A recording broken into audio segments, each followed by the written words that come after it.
It's review time! Today's review is over Dynamite Slugger.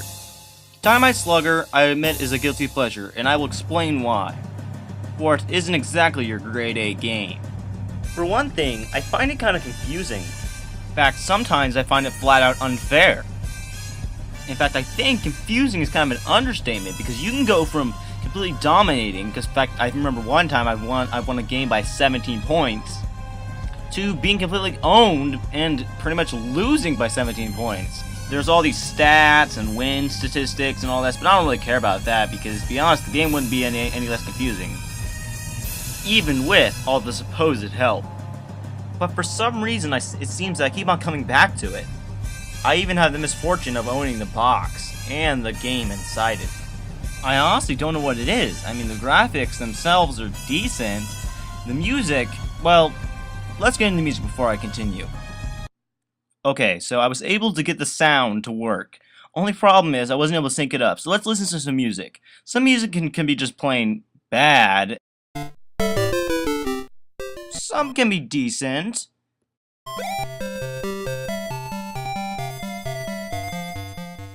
Some flat out ear-wrenching.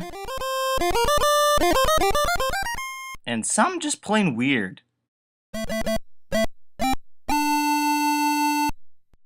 Just before I get to the next section, I want to tell you that when you enter your name for a character, you can name it something hilarious. As shown by me naming the character Grapist. I'd like to imagine that when I sell my copy of my game, that people will go in there and wonder why the hell I named all my characters with weird names. You can also switch around the team's countries, but that's not that interesting. The game itself is, I think, trying to be accurate for the time, but for some reason, I find that a lot of the times it's usually one-sided, for better or for worse. Sometimes you can just be getting outs all the time and getting home runs constantly, and other times the team can just score away.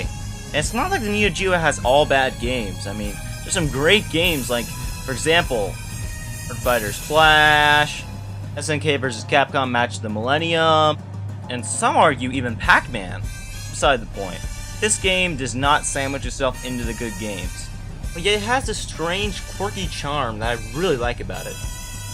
Even though it's considered bad by my standards, you can tell they at least put some effort into the game. It's by no stretch of the imagination a Superman 64, but it ain't no Majora's Mask either. Despite what I've said before, I'm giving this game a rating of 5 out of 10. That was again a review by me. You can pick this game up at several places, Amazon, but if you want a box copy like I got mine, I recommend going to the Neo store.